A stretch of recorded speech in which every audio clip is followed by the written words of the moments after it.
We're recording this specifically so we could chop it up and turn it into content because that's what I want for you. I want to have a dope conversation.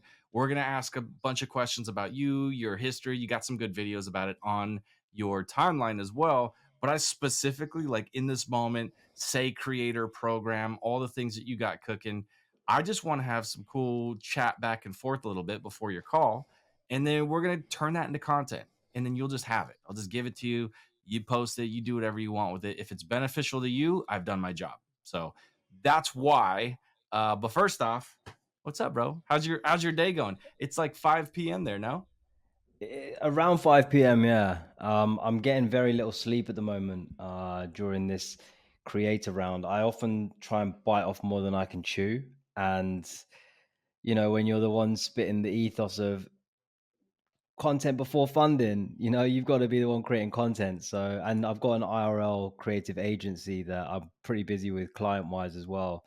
So I do that work in the day, then animating at night, and then catch 3, 4 hours sleep, and then wake up, gym, same again, take the little boy for a walk, back to work. So it was the same on the last round as well. And then after that, can ease off a little bit more. So, um, Nice. yeah, when you, Well, you at you least you've been understand when here you're a once. passionate content creator, it's an addiction, right? It's there's nothing else to do in the countryside in Denmark, so I just creating. Got it. No, I mean, I love it. And I was actually going to ask you too, because you mentioned you do creative work during the day and then you do creative work like for your passion, for the thing that you're interested in that fuels you up. And then also creates even more opportunity, which probably is somewhat of a cycle. One thing feeds the other, or maybe both things feed each other. But question is like, when you were, because I was watching some of your background video and I know you were doing like the party promotion, like you're doing a bunch of that stuff. At what point did it turn to creative specifically as like part of your income, like part of your normal day to day? How long have you been doing creative? I mean, creative. I was born an artist. Cheesy as that sounds, I was born to make art and create, and yeah, showcase my, I guess, yeah, myself to the world in whatever medium that is. I've been called a jack of all trades, but for me, it's a jack of all trades, master of none. But better a jack of all trades than a master of one. So No one I ever says the end of it, I, bro. No da- one I ever does that. dabble in everything. Illustrate, write poetry. I did a degree in English literature with creative writing, and then I went to New York to study acting, and found that acting opened up me creatively. I went there as a pretty obnoxious 21-year-old from London, and I was the oddball in the class because I was British, I was half Filipino, I spoke with all right, mate, yeah, fucking bit of a London accent, like all of that changed. It opened me up creatively. I was with professional actors, I was with amateur actors. My acting teacher brought a lot out of me, and all the walls that you build up from when you're born up until adult life, all these inhibitions that you build up of, oh no, boys don't cry, all these little things you're told. When you break that down during acting school, it opens you up to a lot of things creatively. So as an actor, we were told you are your instrument. If you're given a script to play a trumpet player or a boxer, you will become good at that. You look at Hugh Jackman, look at Ryan Reynolds, look at Meryl Streep. They're not those characters. They're not those people in real life, but they play it believably, and because they are their instrument. And that stuck in my head a lot. It was like anything I do creatively, anything I do non-creatively, I'll make sure I'm good at it now because that's what I want to do. And I guess we've got all these things open to us, YouTube to learn, and we don't need to go to university to study all this stuff. Even yourself, you said you're self-taught on everything you've done. You nerd out and you teach yourself how to do it. So just figure it out. So acting school opened me up, and then during that, I started painting just on a whim, and then got back to London. Had the struggling artist life. There was no roles for me because I'm half Filipino. I'm not white. I'm not black. There's no place for me in Hollywood type thing. So I was like, "Oh, screw acting." But I needed to make some money, and I got into throwing student events in the city, underground house music events, and then that's sort of turned into creating memes. That was the rise of Lad Bible and the rise of Facebook events and Instagram content. You could use that to monetize and drive traffic to a website. So I Yeah. was like, hang on, if Lad Bible are doing that to sell wine glasses and dog beds, I can make memes and make humor out of my niche, which is underground clubbing, recreational drugs, festivals, the after party, and make memes that people relate to and resonate with to sell my parties. And that again is creative, to sit there, make memes. I could only make memes when I'm sat on the toilet as well. Even if I wasn't Yeah, using the yeah, toilet, I'd have to be in bro. the bathroom because that's where Yeah. my creative spiel came from. That's where my inspiration came from as a creator. And that then I monetized that into selling jewelry, into festival clothes, print on demand, drop shipping. I was getting loads of cool I still sell it now. It's a passive income for me now to this Mhm. day. And yeah, when COVID came, that was like lock off completely. When your business thrives on travel, events, selling Oof. tickets, raving, drugs, DJs, that was it. End of. But it was the best thing that ever happened to me because Ah, one, I started creating again, like painting, and and then my friend got me into crypto. He's like, "Oh, what have you got for savings wise?" I was like, "I've got about 7 grand savings and nowhere to spend it."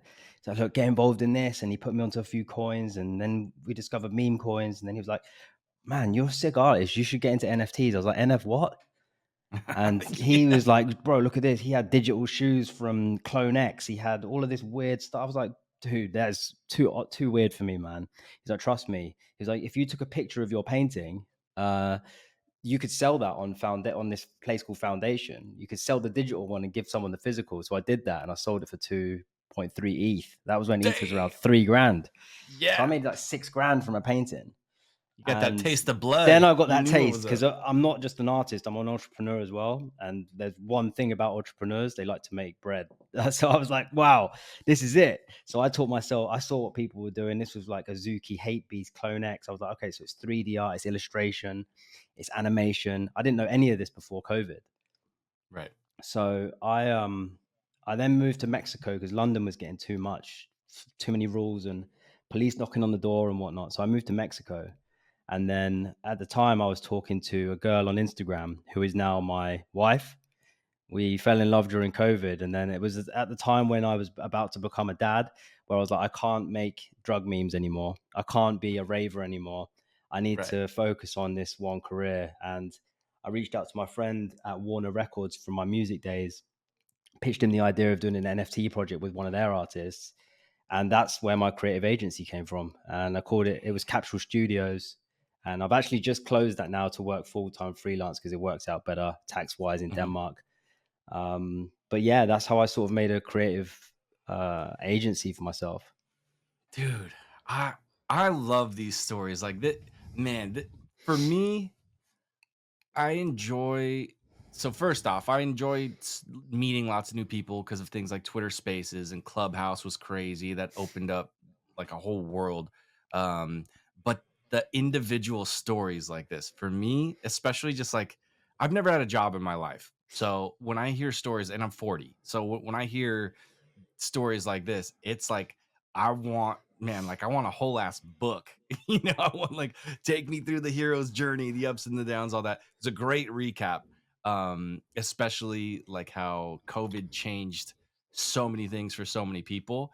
It's like it closed one door, opens up another one. And like it's super dope because it sounds like your history, the areas you were putting your time and effort into literally were like perfectly geared up to get you ready for this whole new chapter, this whole like web3 thing. Because your skill set is perfect for this like industry. I look around and I see so many people that are, boy, are they thirsty for some clout, and they have no skills.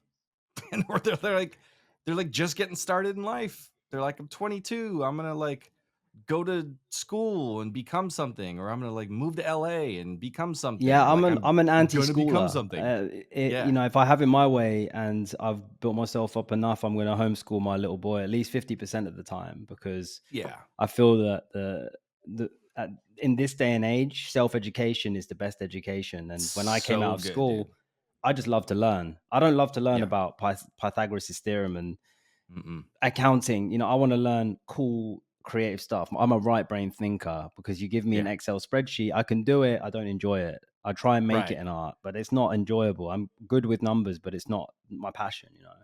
Your knowledge should be Uh, tools, they shouldn't be shackles. Because I think a lot of people that know how to do something, they're like, "Oh, well, I guess I'm just gonna be a spreadsheet man." And now Yeah, they're shackled to this like precisely. That's it. And I think that yeah. I grew up with an Asian dad, and he was very, well, how are you going to make money doing that? How are you going to make money Mhm. doing acting?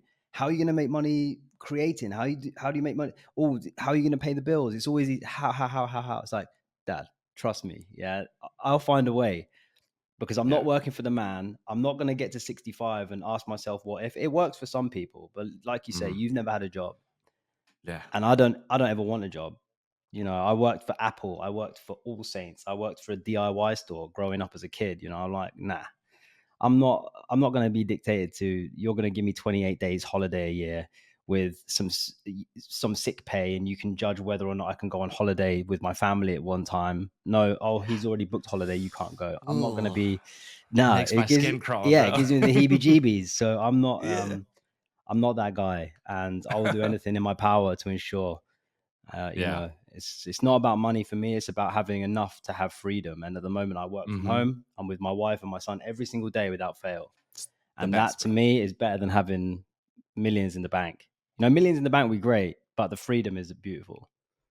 I'm curious if you have these kind of opportunities too. I'm sure you do, probably on the daily basis, but for me, very similar situation. Work at home, wife's at home, kids go to school, and then they come back, and I tell them, "Your school is a babysitter. Your school doesn't care about you. Your teachers aren't teaching you things because they want you to learn it. Your teachers are teaching you things because somebody else told them to teach you that.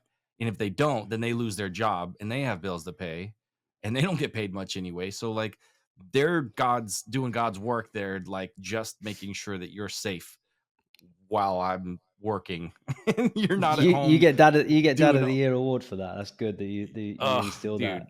As long But as they I don't ever tell them say it too. at school, that's the Yeah, dude, I've had school systems ask me to speak on stage and done keynotes talking to a bunch of kids, and I had to definitely look at that and be like, I shouldn't do that because I'm gonna absolutely be honest with these kids, and then the school's just gonna like put the hook and like pull me off stage and like get this guy out of here. Don't don't tell these kids what this really is.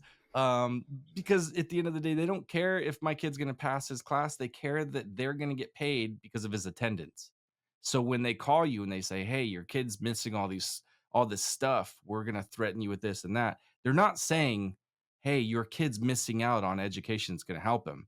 Hey, you're because I love education. I'm an educator. I want people to learn. But I just don't want them to pay to go to school to a big stupid machine. So I mean, I'll get off the subject, but long story short, I tell the both of the kids like lean into the things that you're good at, that you enjoy doing, that you love doing, explore new things. You know, if you find out you have a talent, check it out, see what's up. Like you decide what you want to do. If one day you want to flip burgers and that lights you up and you don't mind That's being it. broke It's and our job as greasy, I will parents to give support them you. opportunities, right? And that's That's what it. my mom did for me. She Hell yeah. put me in acting school as a kid. She took me to karate. Didn't like karate, boxing, taekwondo, swimming. I still can't swim. Like I love I it. started learning the cello. She's like, pick an instrument. I was like, okay, cool, I'll pick the cello. And then my mum is one. She's not just one of those pushy parents who tell you you're good when you're not. She'll be like, Joseph, I see you're not enjoying that, and I'm not enjoying listening to it. Perhaps the cello isn't for you.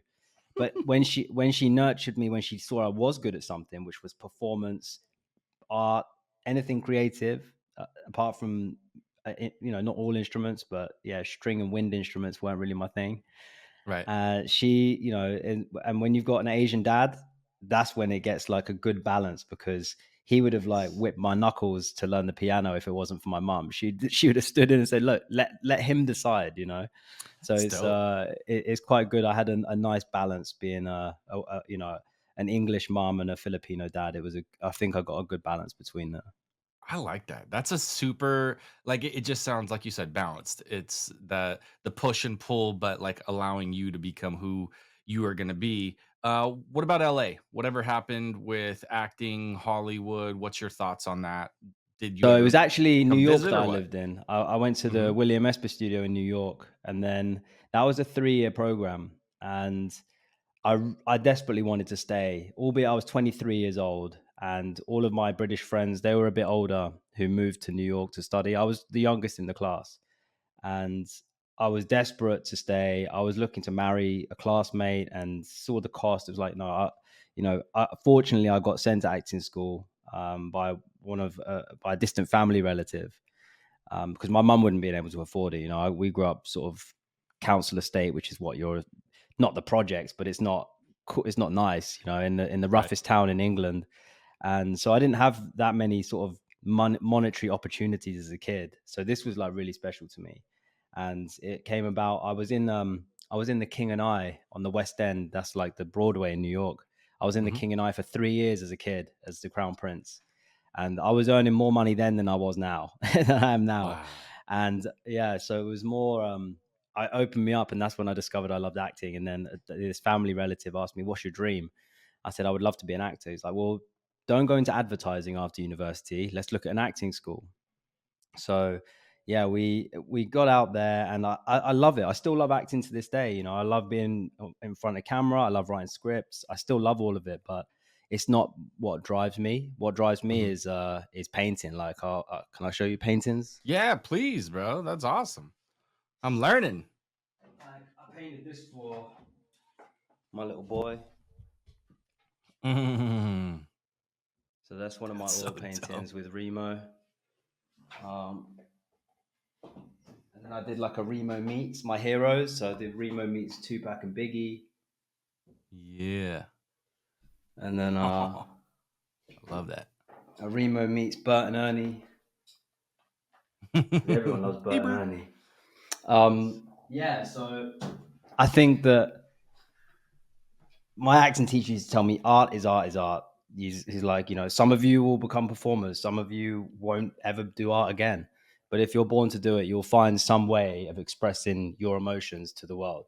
And mine is through painting and creating what you see on X. Mm. But the dream is to have a studio and just paint. And if that ties into tech and Web3, whatever. But I sort of separate the two lives. I like Yeah, my IRL life and I like my Web3 life, and they're two very separate things. that's cool. So yeah, I want to retire and be full time painter, travel the world painting and having exhibitions. That's so damn cool, bro. It makes so much sense because I'm such a marketer. Like instantly my head went to, hey, I have friends that are like work for DC and Marvel and they capture themselves creating the art and everything. And the same token, you can do that. You can do those things to like market your art and all of that. But it's also, and I don't knock it, it also can become another thing that gets you on another hamster wheel. And it sounds like for you, there's this whole freedom in the art where you're able to do the like it's like as an outlet, but as a thing that's like it's not about paying the bills. It's not about like if I paint this, then I'll be able to. Cathartic release. That Yeah. is all it is. It's a Yeah. cathartic release. And if I sell a painting, great. I've sold a few paintings, don't get me wrong. It's a great Right. feeling. Yeah. The one I've sold on foundation sitting right here, the guy never claimed a physical, What? and he paid 6 grand for a digital picture of my painting. Like, what? It probably Yeah. would never happen again in this market, but and don't get me wrong, I used to be, I built a huge Instagram following for my paintings, and I was Mhm. before COVID, and um again, I actually had a spaces with a girl a couple of weeks ago, and the same thing came up, and I just said to her, when I have to film myself from different angles, and it stops the flow. It's Right. like wax on, wax off. You don't do wax on. I'll top up change the camera angle to get the right. Nah, it's like I don't want to have to film myself doing something to market myself. We're in that day and age. It's one of them things, but that's I why I feel love like Web3 because you know you don't have to film yourself doing stuff all the time. yeah, you don't, and which is funny because here I am making that I'm breaking that rule because I love to have these conversations, but at least in this place, it's a necessary evil. But I will say this, bro, I miss working with my hands because for so many years I did design work, like just custom circuitry, like super nerd shit. And I will say it was very bad for me. The fumes, the stuff I was working with, lead and burning rubber stuff. Like I did all this custom lighting, but I miss just absolutely diving into the work and figuring things out, and like my brain would be exhausted by the end of the day, and I might not have even exchanged a word with anybody for 6 7 hours. I was just figuring things out and just working and doing all that. It's um one of the things where you need to always keep the balance between physical and digital, because y- I'll still paint in the studio. You know, I'm not going to be able to finish an entire painting. I have to get small canvases just to get that release. I just love being around the smell of spray paint, paint under my nails, and getting high off white spirits because I'm an oil painter. So yeah. you've got all the paint thinner and mediums, and I'm like, whoa, this is great, you know. And Hmm. yeah, it's a great feeling. But you know, and you don't just tap two fingers on a screen to undo. You know, there's a big difference between being a digital artist and a Yeah, physical artist. And I'm always going to be hands down kind of advocate like of shooting physical with art. film. It's way better than digital. For You know, sure. they're real artists, and I can say that because I'm a digital artist as well. And it's way easier to be a digital artist than it is a physical artist. I agree with that big time. It's actually interesting because I was so used to only shooting video of me that anytime I ever, to the point about being digital, anytime I ever would mess up a line, if I had to say something the right way, not like I ever had lines. I've never been like it's interesting because your background in acting. I literally bought the domain notactingclass.com to teach people how to do video because I was like, you're not acting, you're being yourself if you're recording certain types of especially for like business owners and stuff. I'm like, bro, you don't have to be good on camera, just be yourself, right? That was always the point. Whereas acting, it opens you up to a completely different skill set.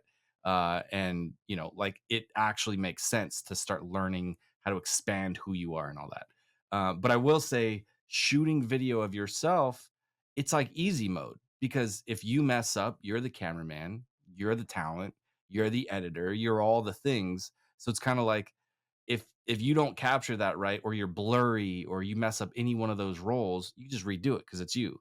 But now going and shooting events and stuff like that, you have one shot. It's kind of like a lot of the people that do videography, they really get their roots by shooting weddings because that's the only always going to come around. There's always more weddings, there's always new clients, and they'll go shoot somebody's wedding. But I'm like, bro, you can't do that over.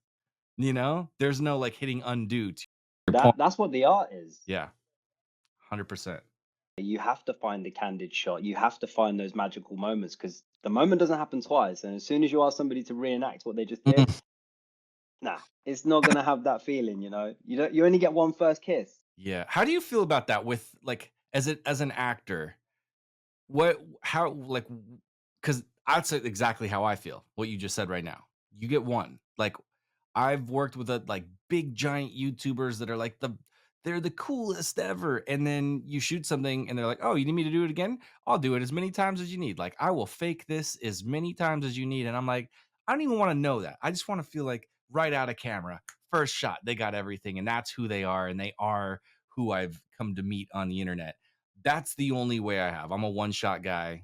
This is the only version of me you'll ever see. Internet, in person, whatever. But I also understand that there's such a giant skill of like we were talking about earlier about the actors um being somebody, the Ryan Reynolds of the world. They have such a huge talent to be beyond just Ryan Reynolds. They could become all these characters and all that. How do you feel about that as somebody who's a creative when you know that you can get something that's true and authentic, but you can also fake it and do it better? Does that make sense? Is there like a balance in your head of like the value behind authentic versus perfection? As much as I used to love acting, I didn't study acting to become an actor. I Mm, wanted to study it because I read a lot about acting and it I've never studied psychology, but it to me it felt like the deepest form of human psychology you can practice because you're becoming somebody else. If you're playing somebody who's going through a trauma, who witnessed something horrific when they were a child. It's never happened to me.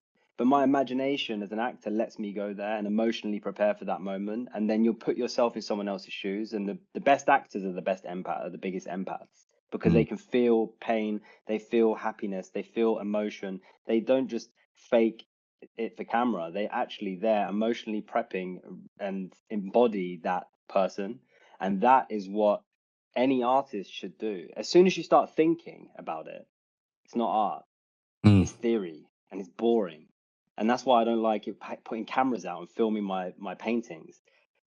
You know, maybe I will, but sometimes you feel it's something lingering on your shoulder. It's like I'm trying to get it perfect. I'm trying to get the brush strokes. It's like no, like it's taking away that raw authenticity. mhm, So I think that I'm not the greatest actor, but I'm definitely very good at applying what it taught me into what I do creatively, and that's what I took from acting school. Is that it I'd love to make a short film, but it's not my dream. I would love to do it, and I know it would be pretty good, not in a big-headed way, because when I apply myself creatively, I make sure it's the best. I won't ever release anything if it's half-assed, or if I knew I had to think about it, or if it's forced. An idea comes, you get it onto paper, then it's a reality. Then you develop that and turn that reality into something, and then you stay consistent with it. If it's not going to be consistent, don't put it out there. And that's why I stopped putting my artwork out there, because I don't have time mhm. to be consistent with it at the moment. I like that. It's like protecting it. And that for me, I didn't protect my craft. I just went full steam, absolutely, and it got to the point where I didn't even know I was unhappy doing what I was doing professionally every day for years in front of the internet and all of that, and growing, doing the YouTube thing. I didn't know I wasn't happy until I joined, like, got involved in Web3, and then I tried to go back even for just the first day where I was like, "All right, it's been a couple months. Let me, like, get back in the workshop, do some stuff with my hands." Started checking emails, started seeing, like, how much of a slave to that business I was, and I was like, "Oh my." I felt like a dog that was being pushed back in its kennel, and I was like, "Dude, I can't ever go back. I'm broke." Like, there's no more captivity for me. I You gotta be had your first hit, man. That's uh, it. You had your first line of freedom, and then you're like, wow, what was that? Yeah. That's it. And I said to my wife, through COVID, I didn't have much work coming in. I didn't have, we're not rich. She was looking after the baby full time. I'm the sole supporter of our family up until now. Now she's working and stuff, but we're happy living on the breadline as long as you've got each other. I don't need, I had a beautiful Audi RS5 like from my raving days, and then when we moved to Denmark, I was like, I don't need that. I'm gonna sell that. I'm just gonna sell it. And I got rid of so much of my material stuff, my private number plate, and I was like, I'm not that guy. Yeah. I don't want a watch. Sell the watches. I don't need that. I'm not that. That doesn't reflect me. And I think that's a sign of one becoming a more mature person with and comfortable with who you are. I don't Mm. need to, I wear the same pair of tracksuit bottoms 3 days in a row because I go and walk the dog. I don't I've got nothing to prove to anybody anymore. It's just Ah, I know what I'm good at. I know what I'm not good at. I know what I want to be good at, and I know what I want from life. And I think that's the key to happiness is just knowing that where you're going and having purpose doing it. I can't imagine, and let me just ask you, if somebody said, "Hey, let me take a big chunk of your happiness and your contentment, and I want you to trade that for some money," what would you say? Well, how much we talking? I need a number first, bro. Come on. Um, it's a very tough question, because I know the stress of what it's like when you've got bills coming up, you've got rent coming up, and I think that it's still not worth my happiness. And Have I, you I wasn't happy. I wasn't happy towards at the start of this year. I moved into the house the situation we were living in. We had to share with my friend, my best friend, and his missus were living with us because we can't afford a place in England on our own, and that's why we moved to Denmark because rent what £4,000 a month for rent, It's like and LA. because I don't want to live in a crummy flat with my kid, so we moved into a nice place, but I couldn't afford it alone. So me and my friend lived together, but it's not ideal living together when you've got a baby, a dog, two couples. It's like, nah. That's why we moved to Denmark. So I'll always protect my happiness, Yeah, no yeah. matter how much it's gonna, affect me. I'll sacrifice. Well, I want to live in Thailand, bro. Like I don't want to, that was my dream. But my little boy is near his grandparents. Everything I'll do now, as a parent, Priorities But you're change. telling my story right now, bro.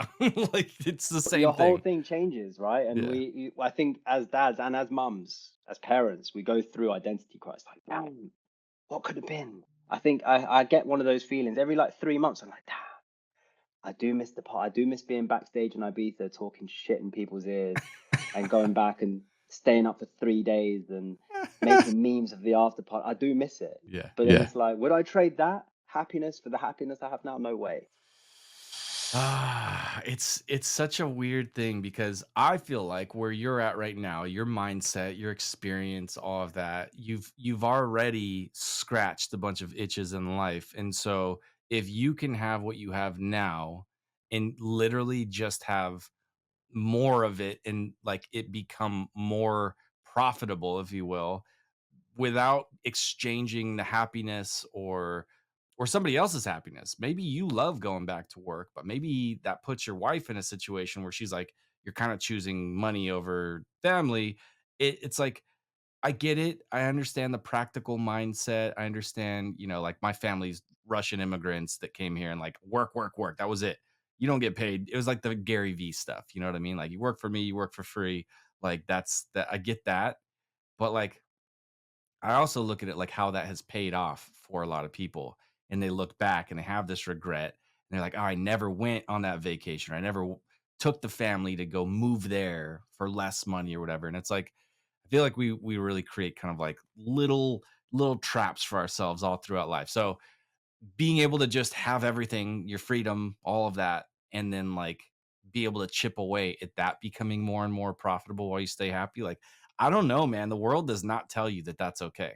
The world is like, no, choose money. And it's like, oof. Follow instinct. Yeah. That's the thing. For me, like I left working with Warner and Bose on that on an NFT project I did with them called Stickmen Toys. And I had to do the horrible thing that no creative wants to do, is sign over all the creative rights to the corporation, because I had so many ideas for it. But the contract ended, there was no pay there, and I didn't want to leave the project, but they don't want to do anything with it. Right. Right. And that's not fun in the project. They Yeah. carried out the roadmap, they delivered Bose headphones and whatnot. But what it did to me was inspire me, like I need my own thing. And when I was becoming a dad, I was like, I've got all the skills now necessary to have an NFT project. And for me, I only dropped like 500 NFTs last year, and it made a bit of money to get us through sort of 6 months. And then, Remo for me and my project here, I'm just do it for the passion. That's what I've found now is like that's gonna make me happy. It's gonna make my kid happy. It's gonna make hopefully other kids happy and big kids like me happy.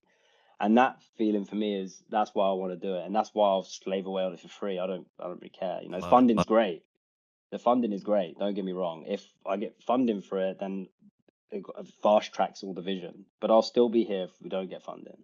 I'll still have the dope IP trademarked and kids books and the Web 2 stuff of it. So it's I think anyone who's in Web 3 creating at the moment, no one's really here to make loads of bank. They're here because it's an addiction. That's what they want to do. Because it feels good, dude. Tell me what, because I want to literally make this as beneficial for you through this next little section here. So, like, what would help you right now in your creative endeavors, like your whole personal roadmap? How would the creator fund would say right now? Like, let's say you just get a fat infusion of cash to do more things. Like, what are things that you're trying to do mainly that you're excited about being able to do as a result of the creator fund?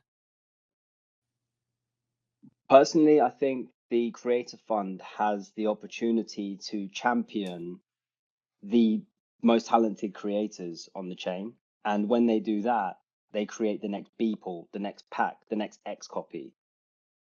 That is what the chain's missing. And I think with the addition of Tommy K, who understands that side, and we have someone advocating the art side of the chain, that is what I would love from the funding, is to give me and other artists like me. I've worked with uh one of my former team members. She's moved on now to create content and whatever and do her own thing, and she's an artist, Spicy Ginge, and she's a great artist. And if they can support not just myself, but people like that on the art side and have art exhibitions, it's not just about a meetup. No one ever gets anything out of a meetup, and I think that championing myself as a thought leader on, say, as an artist, and have live art shows in Hong Kong, live art shows in Dubai, live art shows in Miami, because I come from a very, very cool events background, and I'd love to fuse the art side with the event side now, because I do miss events a lot, and I've got a lot of contacts in the network, and obviously my own skills and experience in throwing events. So yeah, just I'm a huge, huge advocate of bridging digital and physical worlds, art, music, events, and that's onboarding to me. It's not teaching people how to set up a wallet. Yeah. Oh, bro. I would love to have you out to IRL Alpha in Venice Beach, California here. If for whatever reason you end up in LA on a Thursday night, we'll get you on the panel. And I think if Say is not absolutely tone deaf, they need to have you involved in whatever the first IRL actual event and actual experience, because you care, which is way more important than the skill set. Being skilled and not caring doesn't actually mean a whole lot. But combining those two things, I think To be that's honest with you, I think Say will be joining my IRL event in Miami because we already have one set up. It's nothing to do with Say at the moment. I've extended the invite to Philip if they want to explore that. I think they'll be joining my IRL event rather than anybody joining, rather than the other way around. I'm not saying no one will go to theirs, that's a but good way to start for them. ours will definitely be up there on the ones to Well, visit. well, truthfully, I've never been to an Ethereum event. I've never been to a Solana event. Like, and I know that there are things that are heavily backed by those, but I feel like overall everything's community based in the first place. Most of the speakers are all the same speakers. I've seen people all over the world, man. Too, and I'm not yeah, I'm not enamored by what I've seen or Yeah. experienced. Some dead rapper like "Yeah," on the stage, Nah. and a bunch of dudes going along, and then Mm. Zagabond, check your wallets. It's like, Um, ah, I have filmed a lot of things, but it's all the same thing. And at the end of the day, I am not personally fulfilled going to a party and trying to capture all the KOLs on screen for 3 seconds and then chopping up a video that's like, this person was there, that person was there, these people are cheering, that's a washed up rapper, like all the check all the boxes and then you're done. And I'm like, that was my creative like gift to this space. I'm like, I don't know that I'm doing anybody any good there. I will say though that real true IRL events where it's not just a meetup, but it is people putting each other on and learning about new things and like constantly coming together in that like creative community. That is what I have local here in LA, and I get it every week. That's my dopamine that I literally drive 100 miles to get there every week, and it's better than everything else in the world that I've been to. I've been to Hong Kong. I've been to all the different corners of the United States, and there's upcoming stuff, Singapore, all these awesome events. It's cool that I've got these opportunities, but what I have here in my backyard is by far the best. It's the best thing out there. So it's because people like you are there and the contribution and like the individual mix up of who you can spend time chatting with at the event, at the after parties, at drinks, whatever it might be, just breaking bread, having some food together. that's why I That's the want to be best. a globally recognized artist in the real world Yeah. because of the event side. And Yeah. I've followed so many cool artists. There's one called Joseph Klibanski, very inspires a lot of my work. He's about physical toys, and he hasn't yet done digital experience, but watching his come up from selling physical toys. I sold the first 10 Remo physical toys and they were dope. Like I sold them to the holders bought them from me. And that feeling I got, I was like, man, if I could put that on scale, and all Yeah. you're doing is 3D printing and painting them up and customizing them and doing that on scale. And yeah, watching his life come up is like, wow, like I'm living vicariously at the moment through what he's doing, and he's just creating for a life, not for his life now. And yeah, that's the goal. Well, I want to see it. I want this Gitcoin link to get exhausted. I want it to be turning red because so many people are clicking on it. and that funding that's coming through, and just the exposure and everything else. I feel like we have a really cool opportunity with Say, and I'm just grateful that anybody even told me about it, because it's like meeting this community with yourself and so many different people included is like this is the feel good early 2022 stuff that I miss so bad because I know so many jaded viewpoints of the whole experience. The meme coin thing is just absolutely kind of ravaged sentiment, to be honest with you. um but no, I mean, this is dope. You've come in with a bang. You've come in the right way. You've integrated. A lot of us have been here, what, 8, 9 months. Right. You've come in, and I think there's plenty. There's going to be plenty more rounds and different rounds. Yeah. I think the QF rounds, to me, it's difficult because I'm trying to juggle IRL work, but this is my passion. Yeah. So I'm like prioritizing animating my little character to make content that's not making me money, but I see the long-term vision. And what the Creative Fund has done to me is inspire me, because before I had an interview with Philip about the Creative Fund, I showed him a pitch deck. I had everything, all my costs and forecast and everything, like a proper business plan. I would never have had that had I not had the call up to the Creative Fund.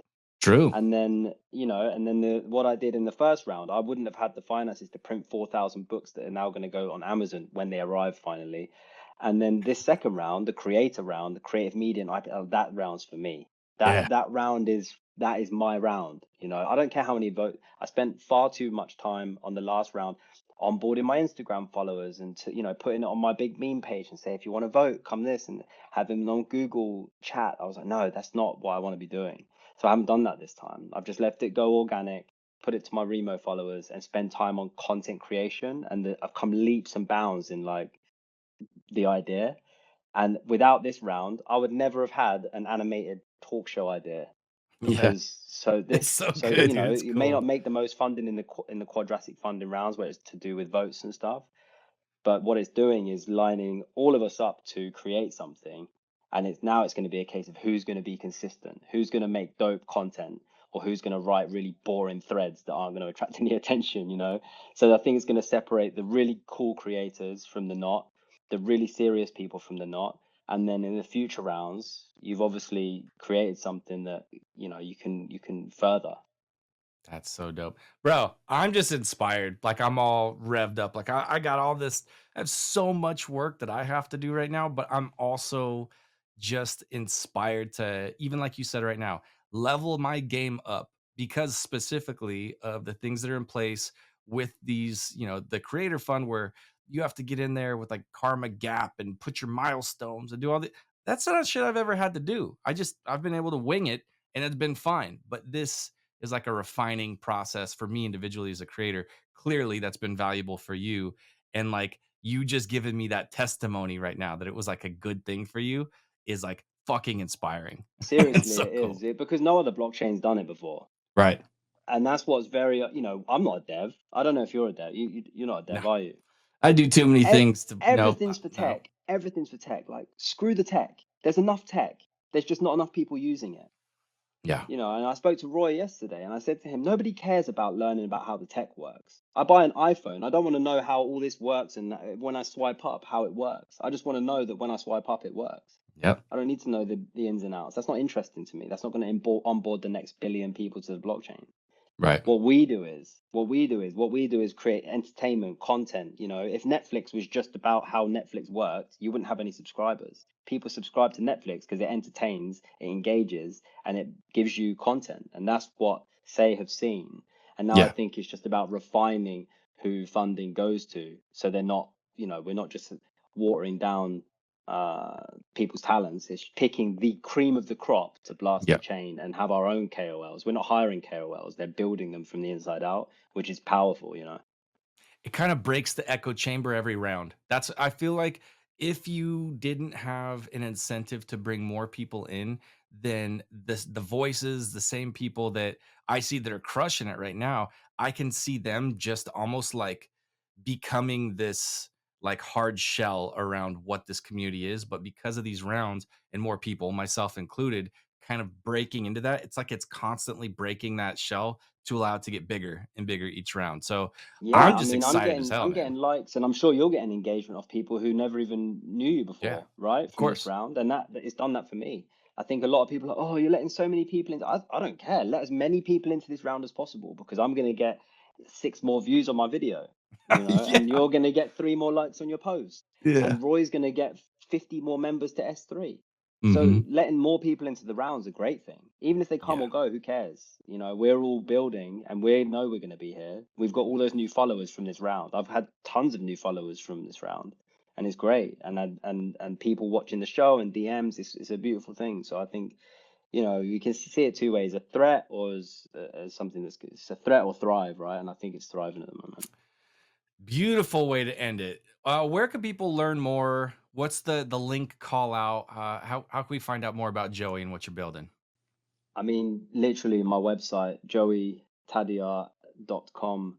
I'm fully doxed, LinkedIn, Instagram, whatever's there. My Instagram's there. My ex is there. Not my ex-girlfriend, my ex account. Hopefully she's Uh, not there anyway. Yeah, so just my website and my ex account, that will be where you see me building. And should more funding come through, hopefully at some art exhibitions around the world. Ah, very cool. Well, bro, I mean, there's no way I'm gonna be okay with not doing more of these with you in the future. This was excellent. I appreciate it. I'm literally like revved up on a Wednesday, ready to just fucking attack the day. So I appreciate you big time, Joey. Thank you for having me on. It was really, really good conversation with you. Yeah, great. Awesome. Well, content coming up. So for the space that didn't watch this live, you're bozos. You should have been here. This was great. For everybody who did watch live, I love you. Shout out to Dog Wiz and Francis down there, and Snow G and Monty. Oh yeah. Oh yeah. We got a whole ass crowd. If we were out on the street doing this, there would be 6 of us. Fucking crazy. Anyway, I appreciate you. Joey, don't go anywhere. This is going to load up in the background. I know you got a meeting. Everybody in the space, you are a bunch of legends. We appreciate you. And we'll see you next time on Say It with Your Chest.